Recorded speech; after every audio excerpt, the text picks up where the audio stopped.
Sepse filmi do t'jetë, nëse do të bëhet spaçi, do të ripreket në kuptimin për të mos vijuar rënimi që është maksimal dhe i dukshëm, aty ne mund të përdorim një pjesë për të bërë setin e filmit, në pamundësi për të bërë dekora.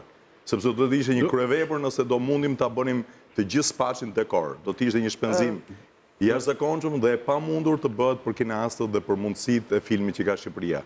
Pra ne jemi në varësi të spaçit, nuk jemi ne që po orientojmë punimet për të bërë filmin, sepse kjo qasje u dha nga një pjesë e medjave dhe kjo është krejtësisht e pavërtetë dhe e padrejtë. Këtu unë ndërhyra do më thjesht për të thënë ashtu si qëndrojnë gjërat. Dhe ka një kronologji gjëra që besoj që për publikun mund të mirë sqaroj pozicionin tonë. Pra ne jemi në varësi të spaçit nëse do të bëhet i aksesueshëm, nëse do të preken disa gjëra. Jo spaçi në varësi të filmit.